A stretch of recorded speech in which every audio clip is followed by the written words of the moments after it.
Hello students, maths class 6, exercise 4.5, question number 1. Draw a rough sketch of a quadrilateral PQRS. एक rough sketch draw करना है quadrilateral के लिए जिसका name है PQRS. ड्रॉ इट्स डायगनल्स, उसके डायगनल्स ड्रॉ करने हैं, नेम देम, उनके नेम बताने हैं. Is the meeting point of the diagonals, diagonals के meeting point, meeting points means जहां पे वो डायगनल्स मीट कर रहे हैं वो पॉइंट बताना है. इन द इंटीरियर और एक्सटीरियर ऑफ द क्वाड्रिलेटरल्स, कि वो क्वाड्रिलेटरल्स के इंटीरियर है वो पॉइंट या एक्सटीरियर है. तो फर्स्ट हम यहाँ से शुरू करते हैं कि पहले क्या करेंगे, हम एक डायगनल्स ड्रॉ करते हैं, रफ स्केच बनाते हैं क्वाड्रिलेटरल्स PQRS का. तो हम एक डायगनल, यहाँ पे हम एक क्वाड्रिलेटरल बनाएंगे PQRS.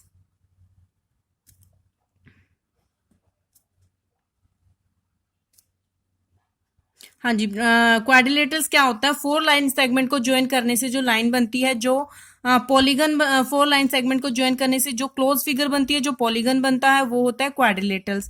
तो हम इसे नाम देंगे PQRS. PQRS ही क्या हो गया, क्वाड्रिलेटरल, क्योंकि 4 लाइन सेगमेंट को ज्वाइन करने से क्लोज फिगर बनी है, एक पॉलीगन बना है 4 लाइन सेगमेंट से, तो ये है quadrilateral PQRS. Draw it's diagonal, इसके डायगनल्स ड्रॉ करने हैं.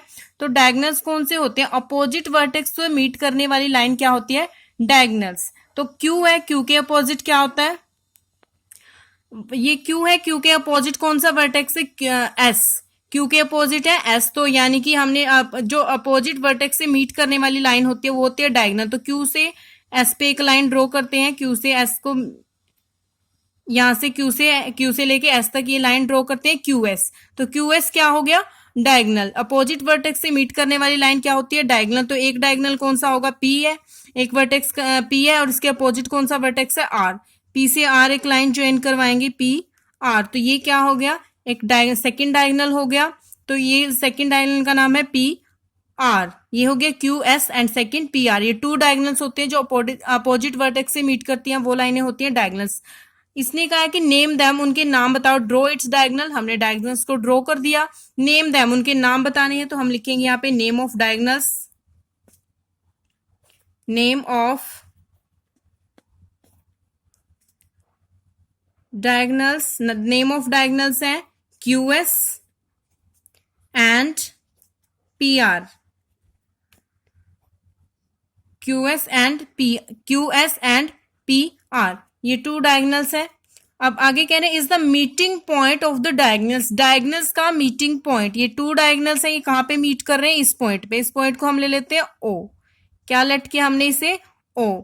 तो जो डायगनल्स का मीटिंग पॉइंट है इज इन द इंटीरियर और एक्सटीरियर ऑफ द क्वाड्रिलेटरल, वो इसके इंटीरियर है यानी कि इसके अंदर है डायगनल्स के, या इसके एक्सटीरियर है. इंटीरियर ये बताना है कि वो इसके इनसाइड है या आउटसाइड है. तो Q पॉइंट पे दोनों डायगनल्स मीट कर रहे हैं, ये पॉइंट इनसाइड है या आउटसाइड है, ये इन्होंने पूछा. तो ये तो इनसाइड है, इट मीन्स वो इंटीरियर है, डायगनल्स के अंदर मीट कर रहे हैं, बाहर नहीं मीट कर रहे. तो ये क्या होगा, पॉइंट इंटीरियर. तो हम क्या लिखेंगे, पॉइंट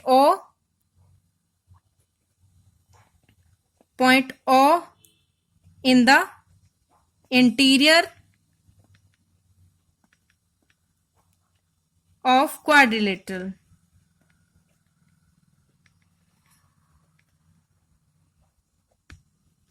हाँ जी, now question number 2. Draw a rough sketch of a quadrilateral KLMN. एक रफ स्केच बनाना हमने क्वाड्रिलेटरल जिसका नेम इन्होंने गिवन है KLMN. तो हम वही यहाँ पे क्वाड्रिलेटरल बना लेते हैं. 4 लाइन सेगमेंट को ज्वाइन करने के बाद जो एक क्लोज फिगर बनती है, जो पॉलीगन बनता है, वो होता है क्वाड्रिलेटरल KLMN. उसका नाम दे दिया हमने KLMN.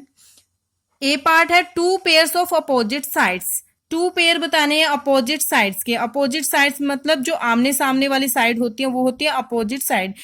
इस साइड के अपोजिट कौन सी साइड है, दिस. यानी कि KN के अपोजिट होगी LM, KL के अपोजिट होगी NM. तो हमने 2 पेयर्स बताने. तो फर्स्ट पेयर होगा KN, फर्स्ट पेयर है KN and LM, KN and LM, ये हो गया फर्स्ट पेयर.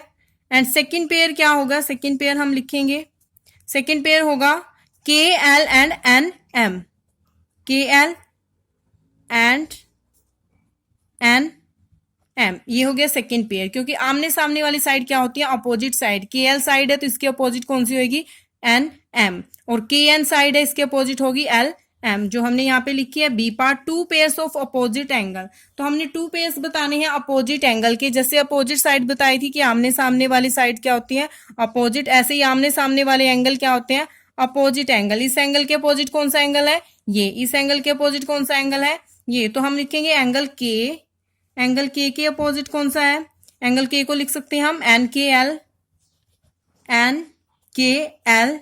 इसके अपोजिट होगा, एन के एल के अपोजिट है, के एंगल लिखा है हमने, इसके अपोजिट है ये N M L, angle N M L. हाँ जी, अब सेकंड लिखेंगे, सेकंड पेयर लिखेंगे, एंगल एन को लिखेंगे हम, एंगल एन के अपोजिट है एंगल एल। तो हम यहाँ पे लिखते हैं एंगल के एन एम, इसके अपोजिट होगा एंगल के एल एम। एन एंगल के अपोजिट एल है, एन एंगल के एल अपोजिट है, और एंगल के अपोजिट है एंगल एम। अपोजिट होता है उसके सामने वाले जो एंगल्स होता है वो होता है उसका opposite. Now C part, two pairs of adjacent side. Adjacent का मतलब होता है जो साथ में एडजस्ट हो, उसके साथ में जो साइड है वो उसकी होती है एडजेसेंट साइड। जैसे कि हमने इंट्रोडक्शन में किया था, जैसे एनएम साइड है और एनएम के एडजेसेंट साइड कौन सी होगी, ये साइड भी इसके एडजेसेंट है जो इसके साथ में है, और इसके साथ में ये साइड भी है तो ये भी इसकी एडजेसेंट होगी। एनएम की एडजेसेंट एलएम भी हो सकती है, और एनएम की एडजेसेंट के एन भी हो सकती है। तो कोई एक इनमें से लिख देंगे हमने, और इसके टू पेयर हमने लिखने हैं। तो फर्स्ट पेयर यहाँ पे लिखते हैं एनएम, एनएम के एडजेसेंट होगी M L, M L. And second pair हम लिखेंगे के एल, या लिख देते हैं हम के एन के एडजेसेंट है, के एन के एडजेसेंट होगी के एल साइड। ये क्या होती है, इसके एडजेसेंट, यानी कि जो इसके साथ में लगती है वो साइड होती है इसकी adjacent. Now do two pairs of adjacent angle. Two pair बताने एडजेसेंट एंगल, यानी कि जो साथ में एंगल होता है वो होता है इसका एडजेसेंट। एंगल एन है तो इसके एडजेसेंट एंगल एम भी हो सकता है और एंगल के भी हो सकता है, क्योंकि इधर साइड देखे तो इसके साथ में ये लगता है, और अगर ऊपर वाली साइड देखे तो इसके साथ में ये होता है। तो ये एंगल क्या हो सकते हैं, इसके एडजेसेंट एंगल दोनों ही हो सकते हैं, कोई एक हम लिखेंगे, और टू पेयर हमने बताने हैं तो हम लिखेंगे एंगल के को आप लिख सकते हो एन के एल, ये तो फर्स्ट पेयर है एन के एल, और इसका एडजेसेंट होगा एन के एल। के एंगल का एडजेसेंट एंगल ये एन भी हो सकता है, तो हम इसको लिख सकते हैं K N M. And second pair लिखेंगे, एंगल एल ले लेते हैं हम, कौन सा लेंगे एंगल एल, अगर लेते हैं के एल एम, इसके एडजेसेंट होगा एंगल एम, ले लेते हैं एंगल एल एम एन। ये हो गए to pairs of adjacent angle. Thank you.